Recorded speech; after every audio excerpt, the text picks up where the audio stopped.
ये कहानी है दैत्य दंभिकासुर और महान राजा विक्रमादित्य की। दंभिकासुर एक ऐसा दैत्य था जो जवान और सुंदर औरतों को अपनी गुफा में उठा ले जाता, उनके साथ खेलता। जब उसका उनसे मन भर जाता तो वो उनकी जीवन लीला समाप्त कर देता। वो जिस भी राज्य में जाता त्राही त्राही मचा देता। कोई भी राजा या अन्य शूरवीर योद्धा उसका कुछ नहीं बिगाड़ पाते, क्योंकि दैत्य दंभिकासुर को देवताओं से वरदान प्राप्त था कि उसे बल से नहीं बल्कि बुद्धि से मारा जा सकता है। जो कोई भी उसे बल से मारने का प्रयास करेगा वो पत्थर का हो जाएगा। दंभिकासुर की मौत का रहस्य छुपा था उसकी 7 गुत्थियों में, यानी उसके 7 सवालों में। पर उसके साथ युद्ध करने वाले किसी भी राजा या शूरवीर को ये रहस्य मालूम नहीं था। इसलिए जब भी कोई उसके पाप कृत्य से दुखी हो उसके पास जाकर उस पर हमला करता तो देवताओं के वरदान स्वरूप वो पत्थर का हो जाता। हर तरफ दंभिकासुर का कहर मचा हुआ था। पत्थर का हो जाने के भय से कोई भी उसे रोकने का प्रयास नहीं करता। पर कहते हैं ना, जब पाप का घड़ा भर जाता है तो उसके भी फूटने का समय आ ही जाता है। हर जगह अपनी मनमानी कर एक दिन दैत्य दंभिकासुर ने उज्जैन नगरी की तरफ रुख किया। उज्जैन नगरी के ऊपर उस समय महान राजा विक्रमादित्य का शासन था। महाराज विक्रमादित्य न केवल बलशाली थे बल्कि वे बहुत बुद्धिमान भी थे। उन्हें हर प्रकार के कौशल में महारत हासिल थी। उन्हीं दिनों में विक्रमादित्य की नगरी उज्जैन में एक धनी साहूकार रहता था। साहूकार के 2 लड़के थे। बड़े का नाम महेंद्र था और छोटे का लखन। बड़े लड़के का विवाह तो साहूकार ने कर दिया था, पर छोटे बेटे का विवाह करने से पहले ही वो ईश्वर को प्यारे हो गए। पिता के गुजर जाने के बाद कामकाज और व्यापार संभालने की सारी जिम्मेवारी दोनों भाइयों पर आ गई। दोनों भाई दिल लगाकर कारोबार संभालने में लग गए। दोनों भाई जब काम कर शाम को घर आते तो दरवाजे पर खड़ी महेंद्र की पत्नी अपने पति को दाएं हाथ से लोटा भरकर पानी देती और बाएं हाथ से अपने देवर लखन को। एक दिन लखन ने सोचा, भाभी हर रोज मुझे बाएं हाथ से पानी पीने को देती है, आज मैं उनके दाएं हाथ से पानी पीऊंगा। शाम को जब दोनों भाई काम से लौटे तो लखन अपनी भाभी के बाएं हाथ से पानी पीने के लिए अपने खड़े होने के स्थान को बदलकर अपने बड़े भाई महेंद्र की जगह पर खड़ा हो गया और बड़ा भाई महेंद्र उसकी जगह पर खड़ा हो गया। लखन की भाभी जब उनको पानी देने के लिए आई तो उसने एक हाथ को दूसरे हाथ के ऊपर से करते हुए दाएं हाथ का लोटा अपने पति को दे दिया और बाएं हाथ में पकड़ा हुआ लोटा लखन को दे दिया। ये देख, लखन बोला, भाभी आज मैंने भैया के स्थान पर खड़ा होकर सीधे हाथ से दिया हुआ पानी पीना चाहा, परंतु आपने अपने हाथों को बदलते हुए मुझे बाएं हाथ से ही पानी दिया। आप मुझे बताएं, आपने ऐसा क्यों किया? लखन की बात सुनकर उसकी भाभी ने उत्तर दिया, अगर तुम्हें सीधे हाथ का दिया हुआ पानी ही पीना है तो तुम भी अपने लिए सीधे हाथ से पानी पिलाने वाली ले आओ। भाभी की कही हुई बात लखन को चुभ गई। वह बिना पानी पिए ही भाभी से कहने लगा, ये लो तुम अपना पानी का लोटा और मैं यहाँ से जा रहा हूँ और अब मैं तभी वापस आऊंगा जब मुझे सीधे हाथ से पानी देने वाली मिल जाएगी, वरना अपनी शक्ल नहीं दिखाऊंगा। इतना कहकर वो तुरंत मुड़ा और चल पड़ा। ये देख उसके बड़े भाई महेंद्र ने उसे रोकने की बहुत कोशिश की, पर वो नहीं माना और बोला, नहीं भैया, अब तो तभी वापस आऊंगा जब मुझे मेरे योग्य पत्नी मिल जाएगी। इतना कहकर वो घर छोड़कर चल दिया। चलते चलते वह अपने नगर से दूर कांचीपुरम शहर में पहुंच गया। कांचीपुरम का राजा चंद्रसेन एक धार्मिक विचारों वाला व्यक्ति था। उसके राज्य में चारों ओर अमन शांति का माहौल था, परंतु फिर भी राजा चंद्रसेन हमेशा दुखी रहता था। राजा के दुख का कारण था उसकी जवान बेटी चंद्रकला का स्वास्थ्य। चंद्रकला दिखने में तो अत्यंत खूबसूरत थी, पर उसे एक असाध्य रोग ने घेर रखा था, जिस कारण राजकुमारी हमेशा अचेत अवस्था में रहती थी। राजा ने बहुत सारे हकीम और वैद्य राजकुमारी को ठीक करने के लिए लगा रखे थे, लेकिन उनमें से कोई भी राजकुमारी को ठीक नहीं कर पा रहा था। ठीक कर पाना तो दूर, वे राजकुमारी चंद्रा की बीमारी तक नहीं ढूंढ पा रहे थे। राजा को हमेशा यही दुख सताए जाता कि उसकी बेटी का क्या होगा। जब सभी प्रकार के वैद्यों, हकीमों और पूजा पाठ तंत्र मंत्र से भी राजकुमारी चंद्रकला को कोई फायदा नहीं हुआ तो राजा ने अपने राज्य में यह घोषणा करवा दी कि जो व्यक्ति मेरी बेटी को ठीक करेगा मैं उसके साथ ही अपनी बेटी चंद्रकला का विवाह कर दूंगा और उसे अपना आधा राज्य भी दूंगा। लखन जब राज्य की राजधानी में पहुंचा तो उसने देखा कि वहां हर तरफ राजकुमारी की चर्चा हो रही थी। राज्य का हर कोई व्यक्ति राजा की घोषणा और राजकुमारी की बीमारी की बात कर रहा था। जब लखन ने एक व्यक्ति से इस बारे में पूछा तो व्यक्ति ने राजकुमारी की बीमारी से लेकर राजा की घोषणा तक का सारा किस्सा लखन को बताया। सारी बातें सुन लखन कुछ देर वहां खड़ा विचार करता रहा, फिर कुछ सोचकर वो राजमहल की तरफ चल पड़ा। एक जिंदा सांप राजा की लड़की के पेट में रहता था। सांप ने राजा की लड़की को अपने वश में किया हुआ था। जब रात होती तो वो कुछ देर के लिए राजकुमारी के मुख से बाहर निकलकर जंगल की तरफ चला जाता और और सुबह होने से पहले ही वो फिर से उसके अंदर चला जाता।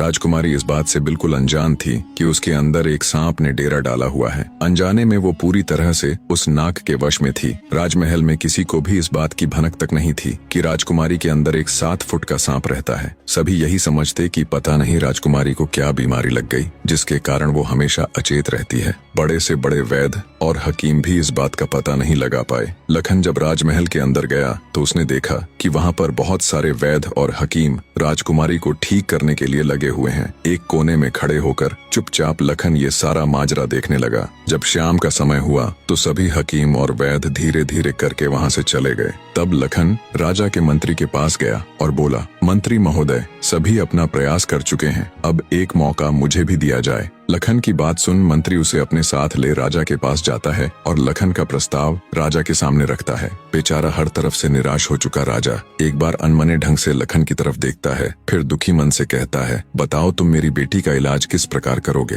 लखन राजा को प्रणाम कर बोला, महाराज, मुझे एक रात अपनी बेटी के साथ ठहरने की इजाजत दीजिए, तभी मैं किसी नतीजे पर पहुंच सकूंगा। एक बात और महाराज, मैं बिल्कुल एकांत में राजकुमारी के साथ रहना चाहता हूँ, तभी मैं अच्छे से ध्यान लगाकर राजकुमारी जी की बीमारी का पता लगा पाऊंगा। लखन की आत्मविश्वास भरी बातों से राजा के मन में हल्की सी उम्मीद जागी। उसने लखन को रात में राजकुमारी के साथ एकांत में रुकने की इजाजत दे दी। राजा की इजाजत मिलते ही लखन राजकुमारी के कक्ष में गया और उससे कुछ दूर एकदम चुपचाप बैठकर उसे देखने लगा। जैसे ही रात के 12 बजे का समय हुआ तो अचेत अवस्था में पड़ी हुई राजकुमारी के मुंह से सांप बाहर निकला और महल के परिसर से होता हुआ जंगल की ओर चला गया। ये सब देख लखन दंग रह गया। वो बिना कुछ हरकत किए चुपचाप वहीं बैठा रहा। जब रात का आखिरी पहर खत्म होने को आया तब वो सांप वापस लौटा और राजकुमारी चंद्रकला के मुख से होता हुआ पूरा उसके अंदर समा गया। दम साधे लखन ये सारा माजरा देखता रहा। सारा माजरा देख उसे समझते देर न लगी कि राजकुमारी की सारी बीमारी की जड़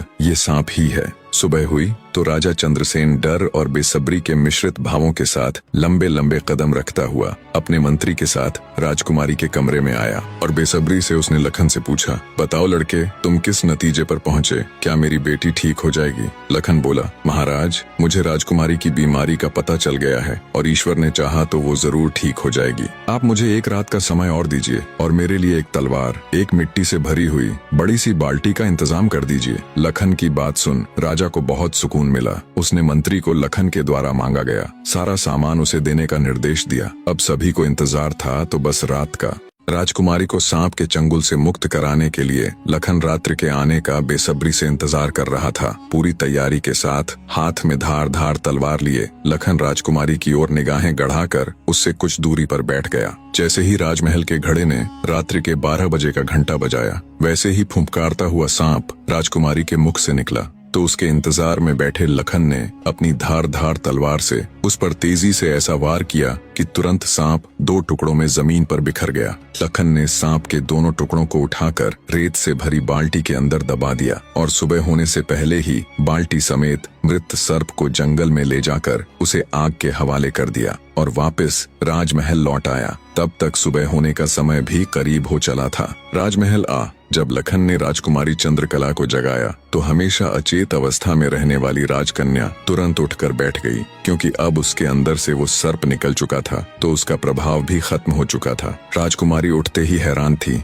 उसे ऐसा लग रहा था जैसे पता नहीं वो कितने सालों से नींद में थी। जब लखन ने राजकुमारी से उसके स्वास्थ्य के बारे में पूछा तो अचंभित राजकुमारी ने अपने आप को बिल्कुल ठीक बताया। तब तक सुबह भी हो चुकी थी। उधर राजा भी पूरी रात सोया नहीं था। उसे बस इंतजार था तो सुबह का। जैसे ही सुबह हुई राजा बेसब्री से भागा भागा राजकुमारी के कक्ष में आया। जब उसने बिल्कुल सही सलामत अपनी बेटी को बैठे और बात करते पाया तो उसकी खुशी का ठिकाना ना रहा। आंखों में अश्रु लिए राजा ने तुरंत अपनी लाडली बेटी को गले लगा लिया। भरे हृदय से राजा ने हाथ जोड़कर लखन का शुक्रिया अदा किया और अपनी शर्त के अनुसार राजकुमारी चंद्रकला का विवाह लखन के साथ कर दिया। जब राजा ने लखन को अपना आधा राज्यपाट देना चाहा तो लखन ने राज्य लेने से साफ मना कर दिया। ऐसा स्वाभिमानी दामाद पाकर राजा चंद्रसेन खुशी से फूला नहीं समाया। उसने खुशी खुशी बहुत सारा धन देकर अपनी बेटी चंद्रकला को लखन के साथ विदा कर दिया। जब राजकुमारी चंद्रकला को ले लखन अपने राज्य उज्जैन नगरी पहुंचा तो उसकी भाभी समेत पूरे परिवार ने उन दोनों का हार्दिक स्वागत किया। लखन खुशी खुशी अपनी नवविवाहिता पत्नी राजकुमारी चंद्रकला के साथ रहने लगा। कुछ ही दिन बाद उज्जैन नगर में एक भव्य समारोह था, जिसमें राजकुमारी चंद्रकला भी अपनी भाभी के साथ समारोह देखने गई हुई थी। तभी मेले में दूसरी तरफ से दैत्य दंभिकासुर ने प्रस्थान किया। इतने बड़े दानव को देख समारोह में हड़कंप मच गया। हर कोई अपनी जान बचाने के लिए इधर उधर भाग रहा था। दैत्य को देख राजकुमारी चंद्रकला भी अपनी भाभी के साथ जब समारोह से भागकर जाने लगी, तभी दंभिकासुर की नजर राजकुमारी चंद्रकला पर पड़ गई। राजकुमारी के रूप यौवन को देखते ही दानवराज दंभिकासुर उस पर मोहित हो गया। दैत्य अपने पूरे जीवन काल में बहुत सी स्त्रियों के साथ खेला था, पर आज तक उसने इतनी सुंदर स्त्री कभी नहीं देखी थी। पलक झपकते ही उसने चंद्रकला को उठा लिया और उसे राज्य के बाहर अपनी गुफा में ले गया। राजकुमारी चंद्रकला का रो रो कर बुरा हाल था। उस बेचारी की तो किस्मत ही खोटी थी। कितने सालों तक वो उस नाग के चंगुल में फंसी रही। कुछ ही दिन पहले नाग से आजाद हुई थी। सोचा अब जिंदगी अच्छे से गुजरेगी, पर अब दैत्य दंभिकासुर ने उसे अपनी गुफा में ला पटका। न तो उसके आंसू रुकने का नाम ले रहे थे और न वो किस्मत को कोसने से। उसकी मनमोहक सुंदरता से अभिभूत दैत्य ने उसके साथ किसी प्रकार का बल प्रयोग नहीं किया। वह उस अद्भुत नारी को जबरदस्ती नहीं, बल्कि उसकी सहमति से प्राप्त करना चाहता था। दंभिकासुर ने राजकुमारी से कहा, या तो तू अपनी मर्जी से मेरे साथ रहने के लिए सहमत हो जा, अन्यथा आजीवन तू ऐसे ही मेरी कैद में सड़ती रहेगी। दैत्य की बात सुन राजकुमारी चंद्रकला गुस्से से रोती हुई बोली, मैं तुम्हारे साथ रहने से पहले मरना पसंद करूंगी, और अगर तुम ये सोचते हो कि तुम मुझे यहाँ उठा लाए तो मैं तुम्हारी हो गई, तो ये तुम्हारी सबसे बड़ी भूल है। मेरा पति मुझे ढूंढते हुए यहाँ जरूर आएगा और वो तुझे छोड़ेगा नहीं। राजकुमारी की बात सुन दंभिकासुर घिनौनी हंसी हंसते हुए बोला, लगता है तुम पागल हो गई हो। मैंने तुम्हें यहाँ 7 तालों के भीतर बंद किया है। यहाँ तक किसी का भी पहुँचना असंभव है, और अगर गलती से कोई यहाँ तुझे ढूंढता हुआ आ भी गया तो मैं उसे एक कीड़े की तरह मसल दूंगा। ये तो तेरी सूरत मुझे भा गई, वरना अब तक तू भी कब की ऊपर जा चुकी होती। तेरी भलाई इसी में है कि तू स्वेच्छा से मेरी बात मान जा, वरना अंजाम बहुत बुरा होगा। इतनी बात कह दंभिकासुर वहाँ से चला गया। उधर जब मेले से दंभिकासुर राजकुमारी को उठाकर ले गया था, तो लखन की भाभी बेचारी बेबस और लाचार सी बस उसे देखती रह गई। बहते अश्रुओं के साथ वो घर जाती है और सारा किस्सा लखन को कह सुनाती है। भाभी की बात सुन लखन के पैरों नीचे से जमीन सरक जाती है। वो तुरंत भारी कदमों से अपनी पत्नी चंद्रकला को खोजने निकल पड़ता है। कई दिनों तक जंगलों और शहरों की खाक छानता भूखा प्यासा लखन अपनी पत्नी को ढूंढता ढूंढता भटक रहा था। तभी उसे एक कुटिया दिखाई देती है। थका हारा लखन जब कुटिया के अंदर जाता है तो उसे अंदर एक साधु बाबा दिखाई देते हैं। लखन उनको प्रणाम कर वहीं बैठ जाता है। लखन की हालत देख महात्मा जी ने पहले उसे अच्छे से जलपान कराया और फिर बोले, बेटा तुम कौन हो और यहाँ जंगलों में क्यों भटक रहे हो। तब लखन महात्मा जी को अपनी सारी व्यथा कह सुनाता है। लखन की सारी दास्तान सुन महात्मा जी बोले, बेटा तुम जिस राक्षस की बात कर रहे हो उसका नाम दैत्य दंभिकासुर है। वो जहाँ भी जाता है तबाही मचा देता है। आज तक उसे कोई भी परास्त नहीं कर पाया। जिसने भी उससे मुकाबला करने की कोशिश की वो पत्थर का बन गया। इसलिए मेरी सलाह मानो और वापस अपने घर लौट जाओ, इसी में तुम्हारी भलाई है। उसके पीछे जाकर क्यों अपने प्राण गंवाते हो। साधु की बात सुन क्षण भर के लिए लखन सन्न रह जाता है। थोड़ी देर बाद धड़कते दिल के साथ उठकर वो महात्मा जी के चरण पकड़ लेता है। उसकी आंखों में डर और साहस के मिश्रित भाव थे। अपनी पत्नी को याद कर लखन ने आंखों में आंसू भरकर कहा, नहीं महाराज, मैं ऐसा कदापि नहीं कर सकता। मेरी पत्नी उस दैत्य के चंगुल में है और उसे छुड़ाने के लिए मैं कुछ भी कर सकता हूँ। हे साधु बाबा, अब आप ही मेरी आखिरी उम्मीद हैं। घर तो मैं नहीं जाऊंगा, चाहे मेरे प्राण ही क्यों न चले जाएं। लखन की बात सुन साधु महाराज ने गहरी सांस ली और कुछ पल सोचने के बाद कहा, देख लो बेटा, मैं एक बार फिर कह रहा हूँ, उस दैत्य के सामने तुम्हारे बचने की संभावना बहुत कम है। लखन बोला, महाराज मुझे मेरे प्राणों की जरा सी भी फिक्र नहीं है। आप तो बस मुझे उस तक पहुँचने का मार्ग बताए कृपया। लखन के दृढ़ निश्चय को देख महात्मा जी ने फैसला किया कि वे उसकी मदद करेंगे। गहरी सांस लेते हुए वे बोले, तो सुनो बेटा, दैत्य दंभिकासुर कोई साधारण राक्षस नहीं है। उसने सालों तपस्या करके देवताओं को प्रसन्न कर उनसे वरदान वरदान प्राप्त किया है कि जो कोई भी प्राणी उस पर हमला करेगा तो वह तुरंत पत्थर का बन जाएगा। उसे पराजित करने का सिर्फ एक ही उपाय है, वो है उसकी 7 गुत्थियों को हल करना, यानी उसके 7 प्रश्नों के सही जवाब देना। अगर तुम्हारे एक भी जवाब से वो संतुष्ट नहीं हुआ, अर्थात तुमने गलत जवाब दिया, तो भी तुम तुरंत पत्थर के बन जाओगे। उसके हर एक सवाल के हर सही जवाब के साथ उसकी शक्ति कम होती चली जाएगी और उसके सभी 7 प्रश्नों का ठीक ठीक जवाब देने पर अंततः वो शक्तिहीन हो जाएगा। फिर तुम उसके ऊपर आक्रमण कर उसे पराजित कर सकते हो। पर बेटा, वो बिना शक्तियों के भी बहुत बलशाली है, तुम फिर भी उसका मुकाबला नहीं कर पाओगे। महात्मा जी की बात सुन और दैत्य दंभिकासुर को पराजित करने का पूरा उपाय जान। डर की लहर के साथ लखन का पूरा शरीर झनझना जाता है, पर फिर वो अपनी पत्नी को याद कर दैत्य दंभिकासुर के पास जाने का निर्णय लेता है। लखन ने महात्मा जी के चरण छूकर कहा, महाराज, मैं तैयार हूँ, कृपया मुझे उस दैत्य के पास जाने का मार्ग बताएं। महात्मा जी ने लखन को आशीर्वाद देते हुए दैत्य दंभिकासुर की गुफा का रास्ता बता दिया। दृढ़ निश्चय कर एक अदम्य जोश के साथ लखन दंभिकासुर की गुफा की ओर चल पड़ता है। कुछ देर तक कठिन यात्रा करने के बाद लखन उस भयानक गुफा के द्वार पर पहुंच जाता है। वह अपनी तलवार निकालकर गर्जना करता है, दंभिकासुर बाहर आ और मेरा सामना कर। लखन की ललकार सुनकर दंभिकासुर गुफा से बाहर आता है और क्रोध में दहाड़ता है, कौन मूर्ख है जो मेरी शांति को भंग कर रहा है। भारी भरकम विशालकाय दानव को देख लखन के पूरे शरीर में सिरहन दौड़ गई। हिम्मत जुटाते हुए लखन बोला, हे दुष्ट राक्षस, मैं उस स्त्री का पति हूँ जिसे तू बलपूर्वक उठाकर लाया है। पूछ तेरे वो 7 सवाल, मैं जवाब देने के लिए तैयार हूँ। सवालों की बात सुन दंभिकासुर चौंक गया, फिर कुछ सोचकर बोला, ओ तो तू उस धूर्त साधु से मिलकर आया है, उसी ने तुझे मेरे रहस्य का पता बताया है। पर अब क्या फायदा, मैं तेरी फूल सी पत्नी को तो कच्चा ही निगल गया हूँ। क्या स्वादिष्ट मांस था उसका। दैत्य दंभिकासुर का इतना कहना था कि लखन अपना आपा खो बैठा और आगे बढ़कर पूरी ताकत के साथ तलवार से दैत्य पर वार किया। लेकिन जैसे ही उसकी तलवार दैत्य को छूती है, देवताओं के वरदान के कारण वो भी तुरंत पत्थर का बन जाता है। दैत्य दंभिकासुर छल कपट से झूठ बोलकर पत्थर का बना देता है। लखन के पत्थर का बनते ही दैत्य दंभिकासुर जोर जोर से शैतानी हंसी हंसता है। बड़ा आया था मेरी 7 गुत्थियों को सुलझाने वाला। उसकी शैतानी हंसी से सारी वादियां दहल उठती हैं। घिनौनी हंसी हंसता हुआ दंभिकासुर अपनी गुफा में जाता है और राजकुमारी चंद्रकला से कहता है, एक कीड़ा आया था बाहर, कह रहा था तुम्हारा पति है। तुम तो बड़े बड़े दावे कर रही थी कि मेरे पति को जब मालूम चलेगा तो वो मुझे छोड़ेगा नहीं। अरे उसे मसलने के लिए तो मुझे अपने हाथों की भी जरूरत नहीं पड़ी, एक छोटे से झूठ से ही विचलित हो मिट्टी में मिल गया। इतना कह दानव जोर जोर से हंसता है। दंभिकासुर की बात सुन राजकुमारी चंद्रकला एकदम सन्न रह जाती है, मानो उसके शरीर में प्राण ही न हो। कुछ देर बाद जब थोड़ा होश संभाला तो रोती गिड़गिड़ाती हुई राजकुमारी बोली, दुष्ट दानव, क्या किया तूने मेरे पति के साथ। ऐसा नहीं हो सकता, मेरा पति नहीं मर सकता, कह दे कि तूने मुझसे झूठ कहा है।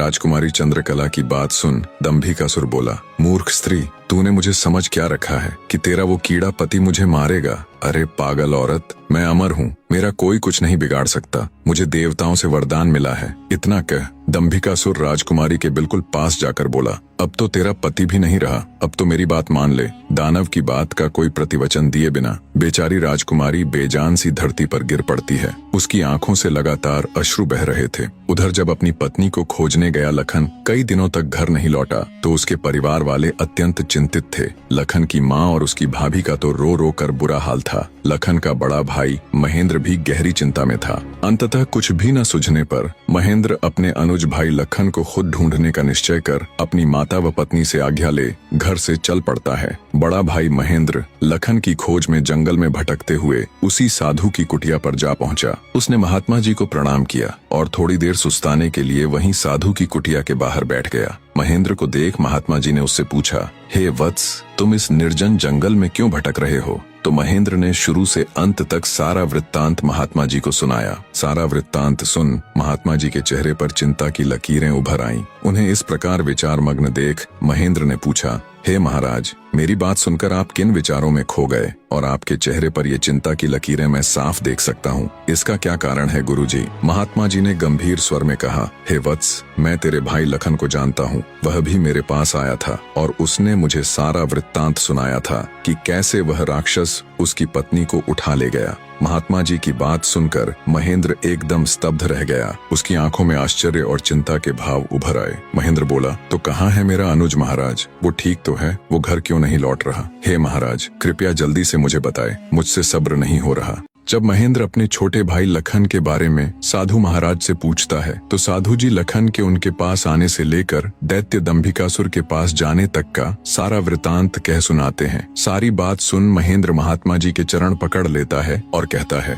हे साधु महाराज, आप तो सर्वज्ञानी हैं। जब आपको दैत्य दंभिकासुर के रहस्य के बारे में पता था तो अवश्य आप ये भी जानते होंगे कि लखन का यहाँ से जाने के बाद क्या हुआ। हे महाराज, कृपया मुझे बताए कि आगे क्या हुआ। तब साधु बाबा गंभीर स्वर में बोले, हे वत्स, आगे वही हुआ जिसका मुझे पहले से ही भय था। मैंने लखन को जाने से पहले बार बार समझाया था और उसे अच्छी तरह से उस दुष्ट दानव की शक्तियों से अवगत भी करवाया था, पर उसने मेरी बात नहीं मानी और अपनी पत्नी को बचाने के लिए उस दैत्य से भिड़ गया। फलस्वरूप उस धूर्त दानव ने छल कपट से उसे भी पत्थर का बना दिया। इतना सुनते ही महेंद्र को कांटो तो खून नहीं, उसका चेहरा एकदम से पीला पड़ गया और हल्क सूख गया। कुछ दिन पहले ही तो उनके पिताजी उन्हें छोड़कर चले गए थे और अब उसे जान से भी प्यारा छोटा भाई लखन भी पत्थर का बन गया। उसकी हालत देख महात्मा जी उसे सांत्वना देते हुए बोले, बेटा अब क्या हो सकता है, होनी को कौन टाल सकता है। महेंद्र तो जैसे शून्य में था, मानो उसके शरीर में प्राण ही ना हो। कुछ देर तक वहाँ घोर सन्नाटा छाया रहा। कुछ होश ठिकाने आने पर आंखों में अश्रु लिए महेंद्र बोला, हे महाराज, अब आप ही मेरी मदद कीजिए और मुझे रास्ता दिखाए जिससे मेरा अनुज फिर से अपने मानव रूप में लौट आए। महेंद्र की बात सुन महात्मा जी बोले, बेटा ऐसा तो कोई रास्ता नहीं है। जैसा कि मैंने बताया, उस दुष्ट दानव की 7 गुत्थियों का जवाब देना ही इस समस्या का एकमात्र हल है। कोई व्यक्ति जब उसके सभी सवालों के जवाब देकर उसे पराजित कर मौत के घाट उतार देगा, तब तुम्हारा भाई लखन ही नहीं बल्कि उस मक्कारी दैत्य द्वारा श्रापित किए गए सभी जीव अपने वास्तविक रूप में लौट आएंगे। महेंद्र बोला, महाराज, आप तो सर्वशक्तिमान हैं, फिर आप ऐसा क्यों नहीं करते? महेंद्र की बात सुन महात्मा जी बोले, बेटा बेशक मैं उस पापी दानव के सभी सवालों का जवाब दे सकता हूँ, पर मेरी भी कुछ सीमाएं हैं जिन्हें मैं चाह कर भी नहीं लांघ सकता। इतना कह साधु महाराज चुप हो जाते हैं। तब महेंद्र बोला, ठीक है महाराज, तो फिर मैं खुद जाऊंगा अपने अनुज को बचाने और उस दुष्ट दैत्य के सवालों का जवाब देने। महेंद्र की बात सुन महात्मा बोले, बेटा तुम भी उसका कुछ नहीं कर पाओगे। फलत अपने भाई की तरह उसके जाल में फंसकर पत्थर के बन जाओगे। फिर भी अगर तुम जाने का निश्चय कर ही चुके हो तो एक बात का ध्यान रखना, वो दुष्ट तुम्हें भटकाने की कोशिश करेगा। उसकी बातों पर कोई भी प्रतिक्रिया दिए बिना सीधे उससे बस उसके सवाल पूछना। साधु महाराज के निर्देश सुन महेंद्र जी महाराज कह साधु से विदाई लेकर दैत्य दंभिकासुर की गुफा की ओर चल देता है। कठिन यात्रा करने के पश्चात महेंद्र उस भयानक गुफा के द्वार पर पहुंच जाता है और दैत्य दंभिकासुर को पुकारता है, हे दुष्ट दानव, बाहर आ, मैं आज तेरे सभी सवालों के जवाब दे तेरा काम तमाम कर दूंगा। महेंद्र की बातें जब दंभिकासुर सुनता है, गुस्से से लाल पीला हो दंभिकासुर गुफा से बाहर आकर दहाड़ने लगा। अब कौन मूर्ख मेरे हाथों से मरने आया है। उसकी दहाड़ इतनी शक्तिशाली थी कि पूरा जंगल थर्रा उठा। महेंद्र ने भी जब दैत्य के विकराल रूप को देखा तो क्षण भर के लिए तो वो भी ठिठका, पर फिर गुस्से से गर्जना करते हुए बोला, तो तू है वो दुष्ट राक्षस जिसने मेरे भ्राता की धर्मपत्नी का हरण किया और मेरे अनुज को पत्थर का बना दिया। दुष्ट दानव, आज तेरा अंत निश्चित है। पूछ फरेबी राक्षस, कौन से हैं तेरे वो 7 सवाल, मैं भी तो जानूं।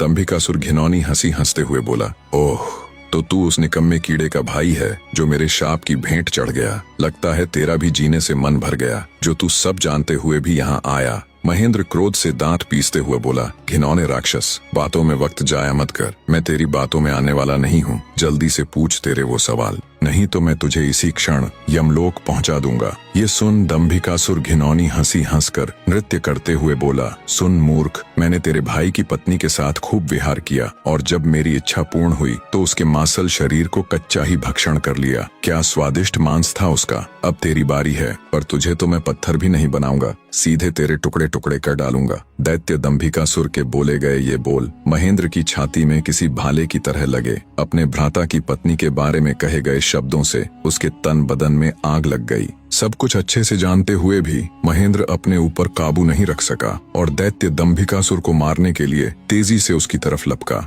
जैसे ही उसने दैत्य के ऊपर अपनी पूरी ताकत लगा तलवार से वार किया, वैसे ही अपने भाई की तरह पल भर में वो भी पत्थर का बन गया। उसके पत्थर का बनते ही दंभिकासुर हंसते हुए बोला, तुम दोनों भाइयों की किस्मत में यही था कि तुम दोनों युगों युगों तक मेरी गुफा के प्रहरी बनकर रह जाओगे। इतना बुदबुदाकर दंभिकासुर अपनी गुफा में जाता है और राजकुमारी चंद्रकला को भी ये सब बता देता है और कहता है, तेरे दोनों रक्षक तो मेरे सामने ढेर हो गए, अब तू किसकी आस लगाए बैठी है, मूर्ख स्त्री। राजकुमारी चंद्रकला के रो रोकर आंसू सूख चुके थे, अब बचा था तो केवल क्रोध और ज्वाला। जलती हुई आंखों के साथ गुस्से में दहाड़ती हुई राजकुमारी बोली, दुष्ट राक्षस, तू क्यों इतना खुश हो रहा है? मुझे तेरा अंत साफ नजर आ रहा है, देख मेरी आंखों में। राजकुमारी चंद्रकला के तेवर देख और उसकी बात सुन दंभिकासुर विचलित सा हो जाता है और बिना कुछ कहे ही वहां से चला जाता है। उधर लखन महेंद्र के घर में तो लखन के न आने से पहले ही मातम पसरा हुआ था। ऊपर से अब महेंद्र भी वापस नहीं लौटा तो उसकी पत्नी और माँ का बुरा हाल था। अंततः महेंद्र की पत्नी अपनी सासू माँ से कहती है, माँ जी, आखिर कब तक हम ऐसे ही रोते बिलखते उनका इंतजार करते रहेंगे? बहू की बात सुन, बुढ़िया माँ बोल पड़ी, तो और बेटी हम कर भी क्या सकते हैं इसके सिवाय? महेंद्र की पत्नी बोली, हम अपने राजा के पास जाकर उनको ये सब बताएंगे, वो अवश्य हमारी मदद करेंगे। बहू की बात बूढ़ी माँ को उचित लगी। दोनों तुरंत राजा विक्रमादित्य के पास चल पड़ती हैं। कहानी का अगला अध्याय भी बहुत जल्दी आने वाला है, बने रहे।